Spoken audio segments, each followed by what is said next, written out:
నేను గర్భవతినని మా నాన్నకి అమ్మకి చెప్పాలి.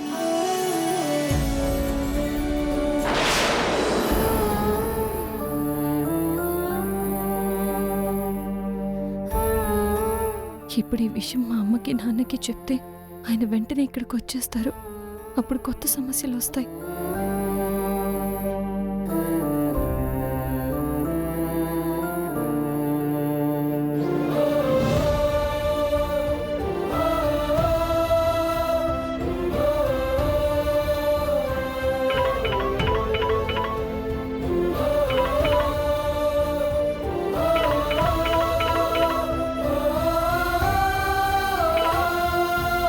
హలో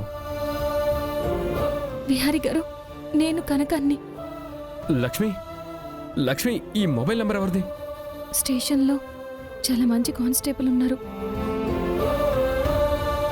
ఆమె ఫోన్ చేసుకోమని మొబైల్ ఇస్తే మీకు ఫోన్ చేశాను. లక్ష్మి, అసలు ఆ ఎస్ఐ నేను ఏమైనా టార్చర్ చేస్తుందా? అసలు లక్ష్మి నీకు ఇప్పుడు ఎలా ఉంది?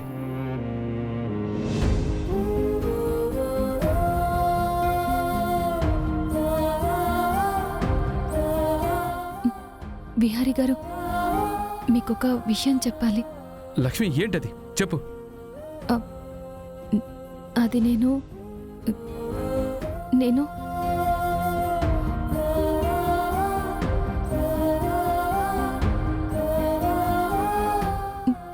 నేనిప్పుడు విహారీ గారికి గర్భవతిని అని చెప్తే ఆయన వెంటనే ఇంట్లో నిజం చెప్పేస్తారు.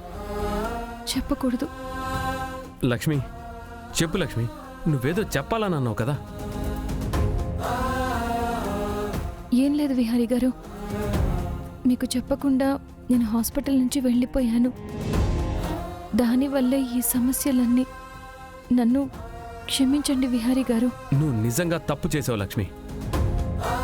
అసలు నువ్వు నాకు చెప్పకుండా వెళ్ళడం చూడు ఎంత ప్రాబ్లం అయిందో.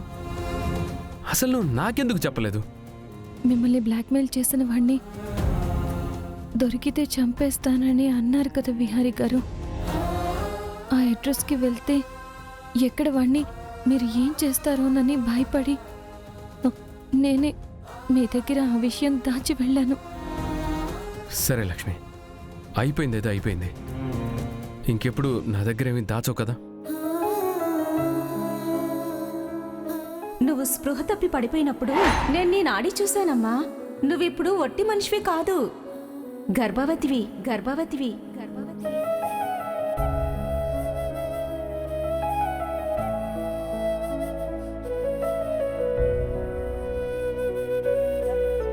లక్ష్మి నిన్నే.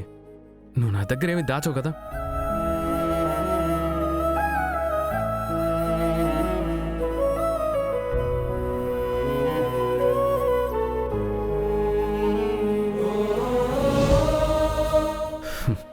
లక్ష్మి నువ్వు బాధపడకు.